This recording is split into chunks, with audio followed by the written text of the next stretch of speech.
আমি নিজে বলছি, আমার বুঝ হওয়ার পরে আমি কারো জন্য এতটা কাঁদি নাই। আমি আমার এই নওজোয়ান শহীদ শরীফ উসমান হাদি রাহিমাহুল্লাহ তাআলা, তার জন্য আমার চোখের পানি যেটুকু পড়েছে। আমার শায়েখ আল্লামা মুফতি মুশতাকুন নবী কাসিমি, আমি তাকে দেখছি বাচ্চার মতো অজরে কাঁদছে। একসাথে ভাত খাইতে বসছি, ভাতের থালার সামনে পর্যন্ত হুজুরে দেখছি কাঁদতেছে। কয় মাওলানা, আমি তো ছেলেটারে ভুলতে পারছি না। আজকে তোমরা দেখছো, সারা পৃথিবী দেখছে, একজন 33 বছর বয়সের যুবক। এই যুবক ইমানদার ছিল। আমার প্রিয় ভাই, আমার কলিজার টুকরা ভাই শহীদ শরীফ উসমান হাদি রাহমাতুল্লাহ আলাই, এই নওজোয়ান ইমানদার নওজোয়ান 5 ওয়াক্ত নামাজ সে পড়ত প্রতিদিন। খুদার কসম, ফজরের নামাজ সে জামাতে পড়ত। ফজরের জন্য বন্ধুদেরকে ডাকতো। ফজরের নামাজ পড়ে তার সংসদীয় এলাকা, যেখান থেকে সে স্বতন্ত্র প্রার্থী হতে চেয়েছে, সেখানে ওয়ার্কিং করত। যেদিন গুলিবিদ্ধ হয়েছে সেদিন তো সে জুমার নামাজ পড়ে আল্লাহকে সেজদা দিয়ে মসজিদ থেকে বাইর হয়েছে। এর কিছুক্ষণের মধ্যেই সে গুলিবিদ্ধ হয়েছে। সে হাফেজে কোরআন ছিল, তার বাবা আলেম ছিলেন, তার বড় ভাই আলেম, সে মাদ্রাসার ছাত্র ছিল, সে আল্লাহকে ভালোবাসতো, পাক্কা ইমানদার ছিল। তার হৃদয়ের সবটায় দেশপ্রেম, মাতৃভূমির 1 ইঞ্চি জমিন, মাতৃভূমির 1 ইঞ্চি জমিনের আজাদি, স্বাধীনতা, সার্বভৌমত্ব সে দিল থেকে চেয়েছিল। তার বক্তব্য এটাই ছিল যে আমি আমার মাতৃভূমির 1 ইঞ্চি জমিন আমি কাউকে নিতে দেব না, নিতে দেব না। এক যুবক আল্লাহকেও রাজি করেছে, মাতৃভূমির প্রতি ভালোবাসা দেখাইছে। ঈমান এবং দেশপ্রেম, এই 2 জিনিস তার মধ্যে একত্র হওয়াতে, তোমরা ভাই বলো, একটা ছেলে বলো, তোমরাও দেখছো, আমরাও দেখছি, গোটা বাংলাদেশের লক্ষ লক্ষ আলেম, মুফতি, মুহাদ্দিস, পীর, বুজুর্গ, আউলিয়া, ইমাম, খতিব, মুয়াজ্জিন, তালেবে ইলম, হাফেজে কোরআন, বুড়া মানুষ, জওয়ান মানুষ, বাচ্চা মানুষ, আরে বাবা, এই জাতির 18 কোটি মানুষ মনে হয় তার জন্য অঝরে চোখের পানি ফেলছে। আমি অসংখ্য আলেমের মুখে শুনছি, আমি নিজে বলছি, আমার বুঝ হওয়ার পরে আমি কারো জন্য এতটা কাঁদি নাই। আমি আমার এই নওজোয়ান শহীদ শরীফ উসমান হাদি রাহিমাহুল্লাহ তাআলা, তার জন্য আমার চোখের পানি যেটুকু পড়েছে। আমার শায়েখ আল্লামা মুফতি মুশতাকুন নবী কাসিমি, আমি তাকে দেখছি বাচ্চার মতো অজরে কাঁদছে। একসাথে ভাত খাইতে বসছি, ভাতের থালার সামনে পর্যন্ত হুজুরে দেখছি কাঁদতেছে। কয় মাওলানা, আমি তো ছেলেটারে ভুলতে পারছি না। তাইলে বলো ভাই, এত মানুষের চোখের পানি ঝরছে একজন ইমানদার যুবকের জন্য। তোমরা দেখছো বাবা, অতএব তোমাদের কাছে বলি, বাপ, মরিলে এমন মরাই মইরো, বাঁচলে এমন বাঁচাই বাইচ। এই পৃথিবী তোমারে মনে রাখবে না রে আব্বা।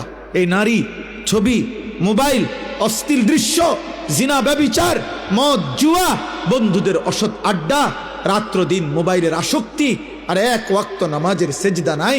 খোদার কসম, রব্বে কাবার কসম, এই পৃথিবী তোমারে মনে রাখবে না, তোমারে মনে রাখবে। পৃথিবী শ্রদ্ধা করে না। দুনিয়া তো নাফরমানও ভোগ করে, কিন্তু পৃথিবী তাকে সম্মান করে না। ফেরাউন, এই নাম, এই বেঈমান, তো পৃথিবী ভোগ করছে। সে তো বাদশা ছিল, কিন্তু আজকের পৃথিবীতে কোনো মানুষ মুসলমান দূরে থাকবে, কোনো মানুষ কোনো কুত্তার নামও রাখে না ফেরাউন। এই পৃথিবীর কোনো কুত্তার নাম নাই ফেরাউন, এই পৃথিবীর কোনো কুত্তার নাম নাই নমরুদ, এই পৃথিবীর কোনো কুত্তার নাম কেউ আবু জেহেল রাখে না, এই পৃথিবীর কোনো কুত্তার নাম কেউ আবু লাহাব রাখে না। কিন্তু 1450 বছর আগে এক গোলাম, কৃতদাস, হাবশি গোলাম, নিগ্রু, কালো গোলাম, সে আল্লাহকে রাজি করেছে। নবী সাল্লাল্লাহু আলাইহি সাল্লামের ভালোবাসা বুকে নিয়ে কবরে গেছে। আজকে 1450 বছর পরেও পৃথিবীর লক্ষ কোটি ইমানদারের সন্তানের নাম বেলাল। বেলালের কোনো আঞ্চলিকতা নাই, বেলালের কোনো সীমানা নাই, বেলাল সারা পৃথিবীর, আবু বকর সারা পৃথিবীর, ওমর সারা পৃথিবীর। 1000 বছর পরেও ইনশাআল্লাহ মনে রাখবা, এই মাটির যদি আরো 1000 বছর পরেও এই জমিন আমার বাংলার জমিন টিকে থাকে, তো 1000 বছর পরের বাচ্চাটাও ইনশাআল্লাহ শহীদ শরীফ উসমান হাদির নাম জানবে, ওকে চিনবে, ওকে চিনবে। জুনায়েদ বাগদাদির নাম সবাই জানে, বাগদাদের আর কোনো ধনীর নাম কেউ জানে না। বাইজিদ বুস্তামির নাম সবাই জানে, বুস্তাম নগরীর কোনো সম্পদশালী ক্ষমতাধর ব্যক্তির নাম কেউ জানে না। আব্দুল কাদের জিলানী রাহমাতুল্লাহ আলাইহির নাম সবাই জানে, কিন্তু ওনার ওই বাগদাদের ইরাকের ওই সময়কার কোনো ধনাঢ্য ক্ষমতাধর কোনো ব্যক্তির নাম পৃথিবী জানে না। রাবেয়া বসরির নাম সবাই জানে, কিন্তু ওই জামানার কোনো সুন্দরী রূপসী নর্তকীর নাম পৃথিবী জানে না। বেঈমানের নাম থাকে না, নাফরমানের নাম থাকে না, ইমানদারের নাম কলিজায় কলিজায় বসে যায়, ইমানদারের নাম আরশে আজিমে লেখা হয়ে যায়। ফেরো, তুমি ফেরো, আল্লাহর দিকে ফেরো, আল্লাহর দিকে ফেরো। আমি বড় আশাবাদী, একটা একটা নওজোয়ান ফিরবে। আগামী দিনের স্বপ্ন দেখি আমরাও থাকবো না। এই আমগরও অনেকে বলে এই হবে সেই হবে, সতর্ক থাকেন, সাবধানে থাকেন। আরে গুলি করবে, এই তো খুন করে ফেলবে, গুম করে ফেলবে, এই পৃথিবীর থেকে হত্যা করে ফেলবে। আমি তো স্পষ্ট বলছি, যাই করো বেঈমান, যাই করো, যেই কোনো আলেম, যেই কোনো ইমানদার, যেই কোনো সাহসী বাংলার স্বাধীনতাকামী আধিপত্যবাদ বিরোধী বাংলার যেই কোনো ইমানদার যুবককে যাই করো, গুলি করো, খুন করো, শহীদ করো, হত্যা করো, গুম করো, হারিয়ে ফেলো, আর কোনো আলেমকে যাই করো, শেষ পর্যন্ত তাকে তো তুমি আল্লাহর কাছেই ফেরত পাঠাইবা। আর ওই মালিক ইনসাফ করবেন, ইনসাফ করবেন, তিনি জুলুম করবে না। ঘুরে এগারাই আমারে কই ফাটাইবা? আল্লাহর কাছে তো ফাটাইবা, আর কি খালাস, আর অসুবিধা কি বেটা? হ্যাঁ, গুলি করো আর ফাঁসি দাও, পাঠাইবা কার কাছে? তো সারছে তো, উনি তো সব দেখছে, উনি তো সব জানে, উনি তো জুলুম করবে না।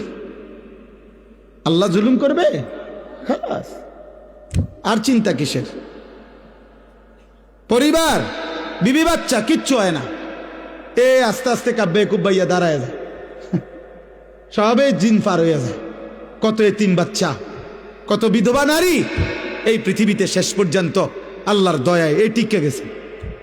এতিম মানুষ পৃথিবীতে বাঁচে না, এতিম মানুষ গদ্দুয়ার করে না, এতিম মানুষ বিয়া করে না, তো তো কি হইছে? কি হইছে? শহীদ শরীফ উসমান হাদির ছেলে 8 বছরের মাসুম বাচ্চা মরবে না। আল্লাহ চাহে তো আমরা দোয়া করছি সে যেন আগামী দিনে মাহাদির সৈনিক হইতে পারে, তার হাতে আজাদির ইতিহাস যেন রচিত হয়। এজন্য তোমরা কিশোর, তোমরা যুবক, তোমরা শপথ নাও, শপথ নাও, একটা গুলি জানো, একটা গুলি, একটা বুলেট তোমাদের লক্ষ কোটি যুবকের ইমান যেন দুর্বল না করে। তোমরা মাটির আজাদি, মাতৃভূমির আজাদি বলে দাও। আধিপত্যবাদের দোসরদেরকে তোদের সংখ্যা বেঈমান বেশি হইতে পারে, কিন্তু আমার মাটিতে ইমান বেশি।